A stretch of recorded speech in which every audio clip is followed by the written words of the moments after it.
నమస్కారం. శుభమస్తు కార్యక్రమానికి స్వాగతం. మీ జాతక సమస్యలకై మీరు రిజిస్టర్ చేసుకోవాల్సిన IVRS నెంబర్స్ 5051010631255563. మీరు రిజిస్టర్ చేసుకునే విధానం మీ పేరు, పుట్టిన తేదీ, పుట్టిన సమయం, పుట్టిన స్థలం, అలాగే మీ సమస్య. బర్త్ డీటెయిల్స్ లేని వారు ప్రశ్న జాతకం ద్వారా మీ సమస్యకి పరిష్కారం తెలుసుకోవచ్చు. జ్యోతిష్యంలో డాక్టరేట్ పొందిన తొలి తెలుగు మహిళ డాక్టర్ సంధ్యాలక్ష్మి గారు మీ సమస్యలకి పరిష్కార మార్గాలు తెలియజేస్తారు. అమ్మ నమస్కారం. అమ్మ నమస్కారం. ప్రేక్షకులకి నమస్కారం. అమ్మ, మీరు గోపురంలోని భౌమ చతుర్దశి గురించి చెప్పారు కదా, అయితే భౌమ చతుర్థి అసలు ఎలా ఏర్పడుతుంది అంటారు? భౌమ చతుర్థి అంటేనే చాలా మందికి వినడానికి కొత్తగా ఉంది. చతుర్థి ఏంటి అన్నది కొంచెం ఆల్రెడీ డీటెయిల్గా చెప్పారు. ఇంకా కొత్తగా చూసిన వాళ్ళు ఉంటారు కదా, వాళ్ళ కోసం మరోసారి చెప్తున్నట్టుంటుంది. భౌముడు అంటే కుజుడు, భూమి పుత్రుడు. కుజుడు అయితే చతుర్థికి చాలా తేడా ఉందమ్మా. ఎందుకంటే మీలాంటి యువతందరూ కూడా తిథులు నేర్చుకోవాలి. చతుర్దశి అంటే చతుర్థి అంటే దశమి తర్వాత 4వ అంకె అనమాట. చతుర్దశి అంటే 14వ తిథి అని అర్థం. చతుర్థి అంటే 4వ తిథి అని అర్థం. ఇది భౌమ చతుర్థి. అంటే ఇది ఎలా ఏర్పడుతుంది? భౌముడు అంటే కుజుడు, భూమి పుత్రుడు కాబట్టి భౌముడు. అయితే ఈ భౌమ చతుర్థి ఎలా ఏర్పడుతుంది? మంగళవారం ఎప్పుడైనా చవితి తిథి వస్తే అది భౌమ చతుర్థి. ఇంతేనాక అని అనుకోవద్దు. దీనికి ఉండేటువంటి విశిష్టత ఎంత గొప్పదో తెలుసా? ఒక సూర్యగ్రహణం రోజు జపదాన హోమాలు చేస్తే ఎలాంటి పుణ్యం వస్తుందో, ఎప్పుడైనా మంగళవారం చవితి వచ్చినప్పుడు ఆ జపదాన హోమాలు చేయటం వల్ల అలాంటి ఫలితం వస్తుందిట. అంటే సూర్యగ్రహణం రోజు చేస్తే ఎలా వస్తుంది? మామూలప్పుడు మీరు ఒక గోవును దానం చేశారు, ఉదాహరణకి ఒక గోదానం చేసిన పుణ్యాన్ని మీరు పొందుతారు. కానీ సూర్యగ్రహణ సమయంలో మీరు చేశారనుకోండి, 1000 గోవులను దానం చేసినటువంటి పుణ్యం మీకు లభిస్తుంది. అదేవిధంగా ఏదైనా ఒక మంత్ర జపం చేసినా, ఒక దానం చేసినా, ఒక హోమం చేసినా, ఒక శాంతి చేసినా అన్ని రెట్ల ఫలితం. తర్వాత దీనికి ఏమిటంటే అలభ్య పుణ్యకాలాలు అని వీటిని అంటారు. తర్వాత ఏమిటంటే ఎప్పుడో తప్ప అలా కలిసి రాదు. అంతేకాకుండా అక్షయ ఫలాన్ని ఇస్తుంది. అది చేసిన దానికి క్షయము లేకుండా మంచి సంపూర్ణమైనటువంటి ఫలితాన్ని ఇస్తుంది. అందుకని ఈ రోజు చేసేటువంటి పుణ్యం అంటే ఏదైనా దానం చేసినా, హోమం చేసినా, పూజ చేసినా దానికి అక్షయమైనటువంటి ఫలితం 1000 రెట్ల ఫలితం లభిస్తుంది. అమ్మ, అయితే ఈ భౌమ చతుర్థి అనేది కృష్ణపక్షంలో వస్తుందంటారా లేదంటే శుక్లపక్షంలో వస్తుందంటారా? ఇది ఏ పక్షంలో అయినా రావచ్చు. ఏ పక్షంలో అయినా సరే, అది కృష్ణపక్షం కానీ శుక్లపక్షం కానీ, చవితి మంగళవారం కలిసి వస్తే దాన్ని భౌమ చతుర్థి అంటారు. ఓకే, భౌముడు అంటే కుజుడు అని చెప్పేసి అన్నారు కదా, అయితే కుజదోషాలు ఎవరికన్నా ఉన్నట్లయితే మరి ఈ రోజు అంటే ఈ భౌమ చతుర్థి రోజు ఏమైనా చేస్తే, దానాలు లాంటివి చేస్తే చాలా మంచిదా? వాళ్ళు కుజదోషం తొలగిపోతుంది అంటారా? కదా మరి. అంటే ప్రత్యేకంగా ఇది భౌమ చతుర్థి, మంగళవారం వచ్చినటువంటి చతుర్థి. దానికి తోడు కుజుడికి సంబంధించిందే కదా భౌమ చతుర్థి అని దీనికి పేరు. అందుకని ఎవరెవరికైనా జాతకంలో కుజ దోషాలు ఉన్నాయి అని అనుకుంటే దానికి చేసేటువంటి పరిహారాలు ఈ రోజు చేయటం వల్ల అక్షయ ఫలితాన్ని వాడు పొందుతారు. అంతే కదా, ఎంతల ఫలితాన్ని పొందటం, అక్షయ ఫలితాన్ని పొందడం జరుగుతుంది. నేను విశిష్టమైనటువంటిది ఇది. అయితే మరి కుజుడు ఏ స్థానంలో ఉంటే దోషాలు ఏర్పడతాయంటారు? కుజుడు ఏ స్థానాల్లో, కుజుడు ఎవరికైనా కూడా సప్తమంలో కానీ అష్టమంలో కానీ ఉండకూడదు. దుస్థానాల్లో ఉండకూడదు. దుస్థానాల్లో ఉండటం వలన కుజదోషాలు ఏర్పడతాయి. దానివల్ల ఏమిటంటే వివాహ స్థానంలో, ఇప్పుడు అష్టమంలో ఉంటేనేమో మాంగళ్య దోషం కావచ్చు, తర్వాత శనితో కలిసి ఉంటే యాక్సిడెంట్స్కి ప్రోన్ కావచ్చు. అష్టమంలో ఉన్నప్పుడు సడన్గా వచ్చేటువంటి నష్టాలు, అగ్ని ప్రమాదాలు, సడన్గా వచ్చేటువంటి ప్రమాదాలు ఏమైనా కూడా అష్టమం వల్ల జరుగుతూ ఉంటాయి. సప్తమంలో ఉన్నప్పుడు వివాహ స్థానానికి దోషాలు ఏర్పడుతూ ఉంటాయి. షష్టంలో పాపగ్రహాలతో కలిసి ఉన్నప్పుడు అప్పుడేమవుతుంది? అప్పుల వలన కానీ, రోగాల వలన కానీ ఇబ్బందులు కలిగేటువంటి అవకాశం, శత్రువుల వలన ఇబ్బందులు కలిగేటువంటిది. ఎవరికైనా 6వ కుజుడు శనితో కలిసి ఉండటం, సప్తమాధిపతి అయ్యి ఉండటం, ఇలాంటివి ఉంటే పార్ట్నర్స్తో కానీ, స్నేహితులతో కానీ, భార్యతో కానీ ఘర్షణలు పడటం, విడిపోవటం లాంటివి జరిగేటువంటి అవకాశం. వాక్స్థానంలో పాపగ్రహాలతో కలిసి ఉంటే వాళ్ళు మాట్లాడే మాటల వల్లనే కుటుంబంలో కానీ శత్రుత్వాలు ఏర్పడేటువంటి అవకాశం. ఇలా ఒక్కొక్క స్థానంలో ఉన్నప్పుడు ఒక్కో రకమైనటువంటి ఫలితాన్ని ఇస్తూ ఉంటాడు. ఓకే ఓకే మీ ప్రతి రంజిత్ అనే కాలర్ లైన్లో ఉన్నారు, వారితో మాట్లాడదాం. హలో హలో హలో నమస్కారం అండి. నమస్తే అండి. రంజిత్ పేరు మీరు రిజిస్టర్ చేసుకున్నారు కదా, ఒకసారి బర్త్ డీటెయిల్స్ కన్ఫర్మ్ చేసుకుందాము. చెప్పు. జనవరి 12, 1984 ఉదయం 10:20 వరంగల్లో పుట్టారు. ఓకే, సమస్య ఏంటో చెప్పండి మేడంతో. నమస్కారమ్మా, సరే. నమస్తే మేడం. చెప్పండి. మీ ప్రోగ్రామ్ ఎప్పుడు చూస్తాం మేడం. చెప్పండి అమ్మా, ఇప్పుడు ఏం సమస్య? అట్లా పెళ్లి ఏడా ఇవ్వలేదు, పెళ్లి బలం లేదు. ఏ అబ్బాయికా? అంటే ఆ సమయం రావాలి కదమ్మా, ఆ సమయం వస్తే కానీ పెళ్లి కుదరదు. మీరు ప్రయత్నం చేయండి. 2015 జూన్ తర్వాత వివాహం అయ్యేటువంటి అవకాశం కనపడుతోంది ఇక్కడ. వింటున్నారా? 2015 జూన్ తర్వాత వివాహం అయ్యేటువంటి అవకాశం ఉంది. కంగారు పడాల్సింది ఏం లేదు. వివాహ స్థానం బాగానే ఉంది, కంగారు పడకండి. ఓకే, మరి విన్నారు కదండి, అంతా బాగానే ఉంది అని చెప్పేసి అంటున్నారు. మరి వివాహానికి ప్రయత్నాలు చేసుకోండి. ఆల్ ది బెస్ట్ అండి. ఓకే, అయితే కుజుడు ఏ స్థానంలో ఉండినా, ఏ గ్రహాలతో కలిసినా మొత్తం మీద అయితే చెడు ఫలితాన్ని ఇస్తాడు. ఏ స్థానాల్లో ఉన్నా కుజుడు చెడు ఫలితాన్ని ఇస్తాడని అర్థం కాదు. అంటే ప్రతి గ్రహం మంచిని చేయగలదు, ప్రతి గ్రహం చెడును చేయగలదు. కుజుడు అనగానే పాపగ్రహం కాబట్టి తప్పకుండా ప్రతిదీ చెడే చేస్తాడు అనడానికి లేదు. ఓహో, కుజుడు లాభంలో ఉన్నాడు, బ్రహ్మాండంగా లాభాలు ఉంటాయి. కుజుడికి సంబంధించినటువంటి వాటికి సంబంధించినటువంటి లాభాలు చాలా ఉంటాయి. దశమంలో ఉన్న మంచిదే. కొంచెం పొగరుగాను దూకుడుగాను ఉంటారు, కానీ దశమంలో ఉన్న మంచి ఫలితాలే వస్తాయి. ఇప్పుడు మీరన్నట్టుగానే కుజుడు పలానా స్థానంలో, ఏదైతే కొంచెం చెడ్డ ఫలితాలు ఇచ్చిన స్థానంలో కనుక కుజుడు ఉన్నాడు అనుకోండి, ఆ గ్రహం ఎక్కడికి ఏమీ మారదు, అక్కడే ఉంటుంది. సో అలాంటప్పుడు పుట్టుక నుంచి, అంటే పుట్టినప్పటి నుంచి చచ్చిపోయేంత వరకు ఇంకా వాళ్ళు అలాగే ఉండాల్సిందంటారా? దాని దశలు అంతర్దశలు వచ్చే మారుతున్నప్పుడు కొద్దిగా చేంజెస్ వస్తాయి, ఇంటెన్సిటీ పెరగడం తగ్గడం లాంటివి జరుగుతూ ఉంటుంది. లేదు, ఒక మాట అమ్మా, ఒక ప్రైమ్ మినిస్టర్ అయ్యాడు, జీవితకాలం ప్రైమ్ మినిస్టర్గా ఉంటున్నాడా? లేదు. ఒక చీఫ్ మినిస్టర్ జీవితకాలం ఉంటున్నాడా? యాక్సిడెంట్స్ రోజు జరుగుతున్నాయా? లేదు. మనిషి ఒకే రోజు చచ్చిపోతాడు, జీవితాంతం రోజు చావడు కదా. అవును. అలాగే ఎవరికైనా సరే దోషస్థానంలో ఉన్నప్పుడు ఆ దశ అంతర్దశ వచ్చినప్పుడు దాని ప్రభావం తీవ్రంగా ఉంటుంది, ఆ సంఘటన జరుగుతుంది. ఎప్పుడు కూడా ఏంటంటే ఒక గ్రహం పాపస్థానంలో ఉంది, ఆ పాపస్థానానికి సంబంధించినటువంటి దశ కానీ అంతర్దశ కానీ వచ్చినప్పుడు కూడా గోచార రీత్యా మళ్ళీ శని కానీ ఆ గ్రహం కానీ అక్కడికి రావడమో దృష్టి పడడమో సంబంధించినప్పుడు మాత్రమే అది మెటీరియలైజ్ అవుతుంది. ఇప్పుడు అష్టమంలో ఉంటే అష్టమంలో ఒక గ్రహం ఉన్నాడు, ఒక కుజుడే ఉన్నాడు అంటే అష్టమంలో ఉండగానే ఆ అంతర్దశ ఓ 2 ఏళ్ళో ఏడాదో ఉంది. ఆ ఏడాది మొత్తం కూడా చెడు జరగదు. మళ్ళీ కూడా అక్కడ అంతర్దశలో మళ్ళీ విదశ, ప్రాణదశ, సూక్ష్మదశ ఉంటాయి. అక్కడికి కుజుడు కానీ అక్కడికి శని కానీ పాపగ్రహాలు వచ్చి దాంతో కరెక్ట్గా కూడినప్పుడు అది అప్పుడు మెటీరియలైజ్ అవుతుంది. అది ఒక రోజులో ఉంటుంది. ఒక అగ్ని ప్రమాదం అంటే రోజు అగ్ని ప్రమాదం జరుగుతుందా? ఓకే, ఇన్ని విధాలుగా మనం మళ్ళీ పరిశీలించుకోవాలి. జరుగుతుంది అనగానే నీకు రోజు ఇంతే అవుతావు, నువ్వు ఇంకెందుకు పనికిరావు అని ఎవరిని అనడానికి లేదు. ఓకే, సో ఇన్ని రకాలుగా సూక్ష్మంగా పరిశీలించుకుంటేనే పలానా ఫలితం వస్తుందని చెప్పేసి మనం తెలుసుకోవచ్చు. అమ్మ, వివాహ స్థానంలో దోషాలు ఉంటే అసలు పూజ ఏ విధంగా చేసుకోవాలంటారు? ఇక్కడ వివాహ స్థానంలో దోషం ఏ విధంగా ఉందో కూడా మనం తెలుసుకోవాలి. సాధారణంగా కుజుడు సప్తమంలో ఉండగానే అందరూ చాలా భయపడిపోతూ ఉంటారు. ఆ సప్తమం ఏ స్థానం అయింది? స్వస్థానం అయిందా, మిత్రస్థానం అయిందా, బలం ఉందా, కుజుడు అస్తంగతుడయ్యాడా, గురువుతో కలిసి ఉన్నాడా, ఆ దశాంతర్దశలు జీవితంలో వస్తాయా రావా, ఇలాంటివన్నీ కూడా చూసుకోవాలి. కాకపోతే సప్తమ స్థానంలో ఉండడం కొంత దోషం అవుతుంది. అందుకని అవతలి వాళ్ళకి కూడా ఆ దోషం ఉండేలాగా చూసి వివాహం చేసుకుంటే కూడా దుష్పరిహారం. లేదా ఇక్కడ వీళ్ళ జాతకంలో కూడా ఆ కుజుడు ఎంత మేరకి దోషం కల్పిస్తున్నాడో అంత దోషం కలిగేటువంటి ఇతర పాపగ్రహాలు కూడా అవతలి వాళ్ళ జాతకంలో సప్తమంలో ఉన్నా కూడా ఆ దోషం బ్యాలెన్స్ అవుతుంది. అయితే దోషం బ్యాలెన్స్ అయ్యేలాగా లేదు. ఇదివరకే పెళ్లి జరిగింది, ఒకళ్ళకి మాత్రమే కుజదోషం ఉంది, అది తగిలేటువంటి దశ అంతర్దశలు ఇప్పుడే వస్తున్నాయి, దానికి ఏం చెయ్యాలి, ఇలాంటి సందేహాలు కూడా చాలామందికి వస్తాయి కదా. అలా వచ్చినప్పుడు మంగళవారం రోజు వీళ్ళు ప్రదోష వ్రతం చేయటం, తర్వాత కుజుడికి సంబంధించినటువంటి జపాలు ఆ సందర్భంలో వాళ్ళు చేయించడం, ఇలా భౌమ చతుర్థి ఇలాంటివి వచ్చినప్పుడు కుజుడికి సంబంధించినటువంటి పూజలు చేయడం, సుబ్రహ్మణ్య స్వామి పూజ చేయటం, మంగళచండీ పారాయణం చేసుకోవడం విశేషమైనటువంటి ఫలితాన్ని ఇస్తుంది. ఓకే, సౌభాగ్య వ్రతాలు చేయటం.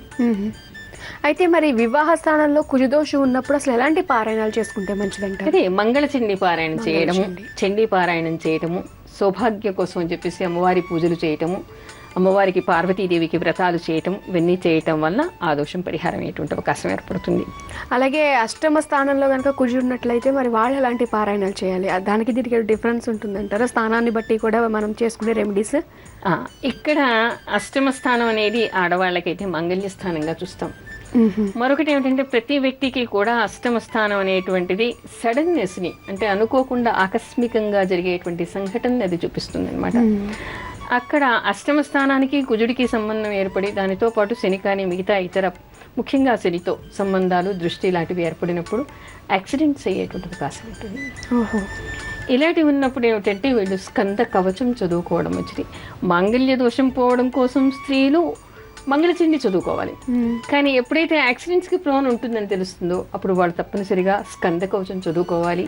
మంగళవారం ప్రదోష వ్రతం చేయాలి, సుబ్రహ్మణ్య స్వామికి పూజ చేయాలి, నవగ్రహాల దగ్గర కుజుడికి దీపం పెట్టడం, ప్రదోష కాలంలో శివుడి దర్శనం చేసుకోవడం, మంగళవారం ప్రదోషం ఉండి శివుడికి ప్రదక్షిణలు చేసుకోవడం లాంటివి చేస్తే ఈ దోషం పరిహారం అయ్యేటువంటి అవకాశం ఏర్పడుతుంది. ఓకే, అలాగే రోగస్థానానికి కుజదోషం ఉన్నప్పుడు ఎలాంటి పరిహారాలు చేసుకోవాలంటారు?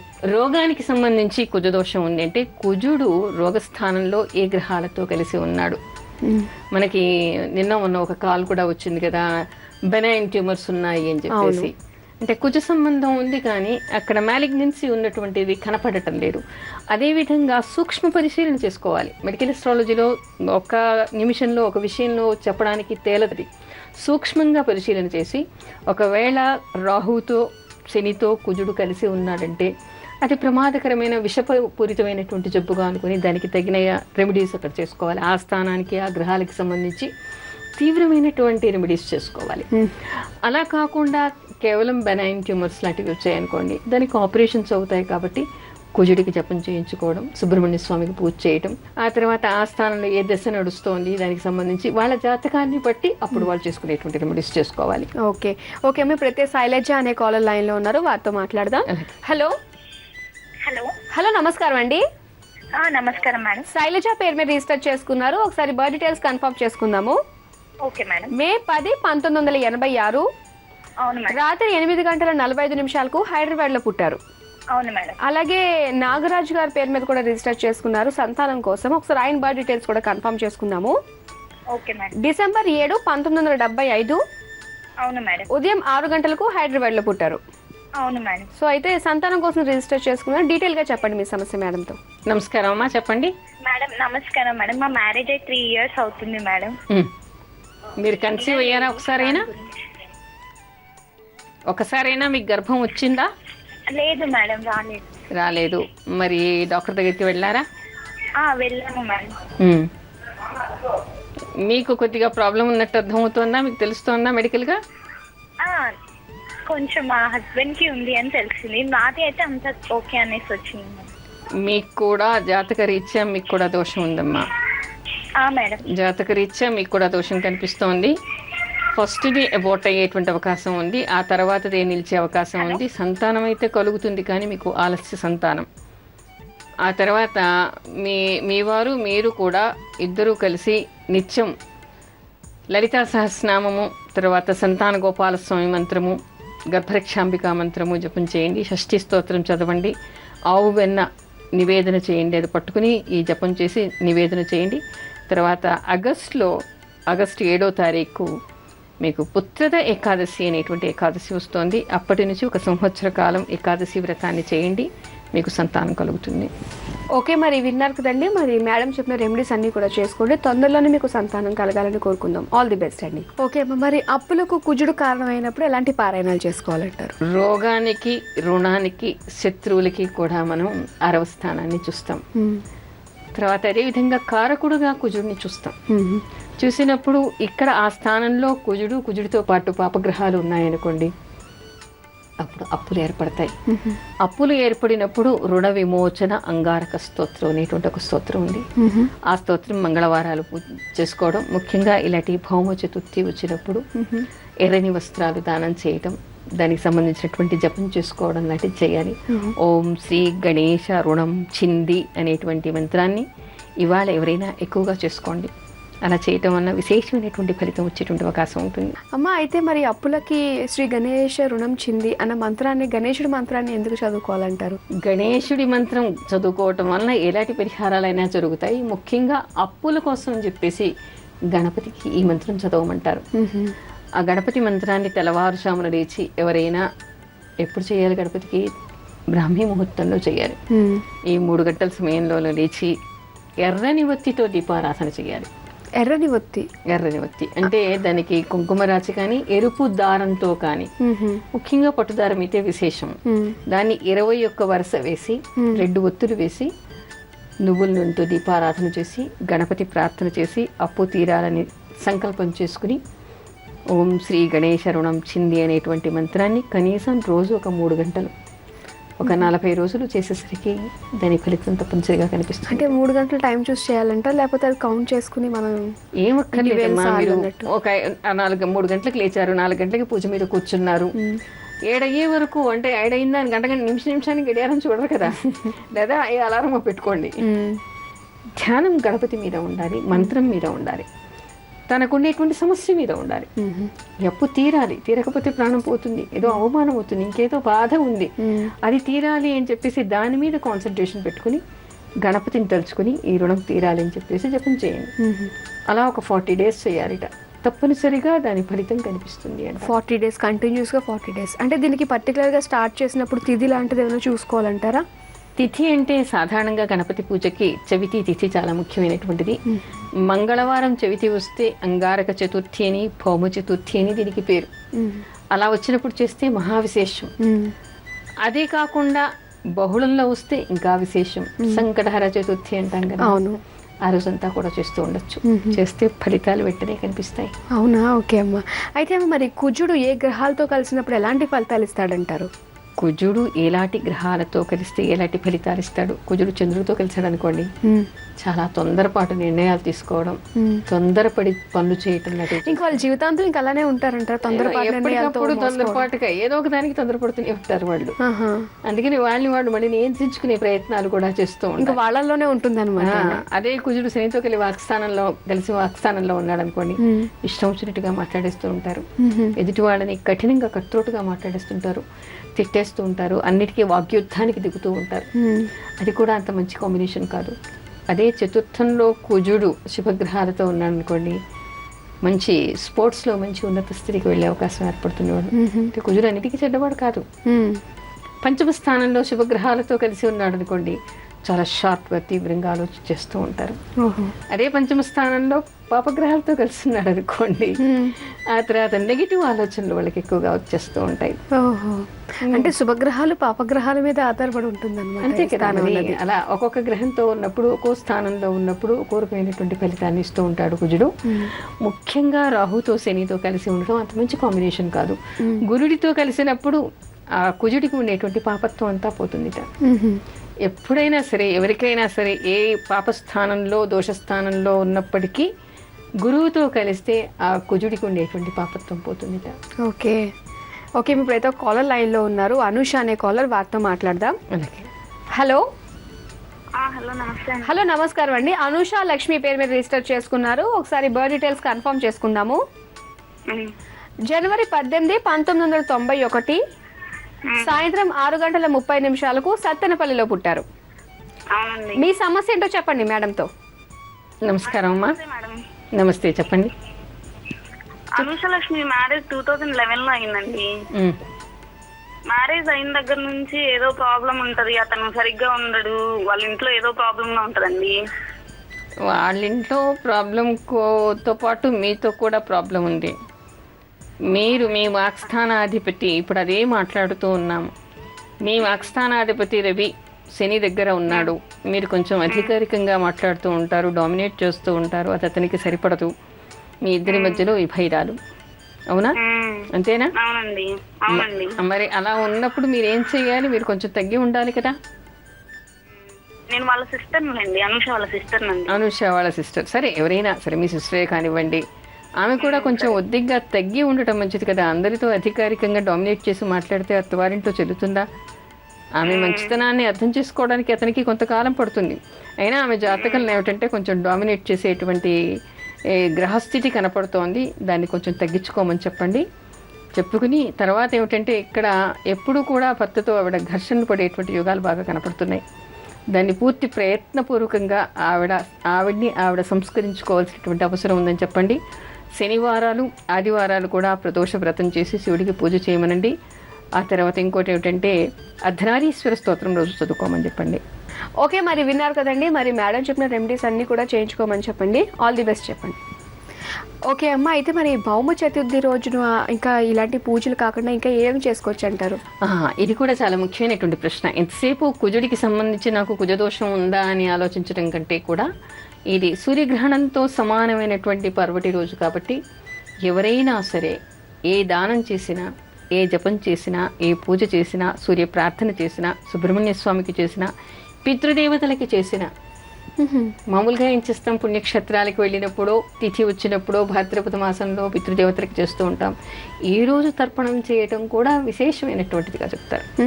అంటే సూర్యగ్రహణానికి సమానమైనటువంటి పర్వటి రోజు కాబట్టి పితృదేవతలకి తర్పణాలు చేయటం, ఏ దానం చేసినా విశేషమైనటువంటి ఫలితం వస్తుంది. ఏ జపం చేసినా వీళ్ళకి అక్షయ ఫలసిద్ధి కలుగుతుంది.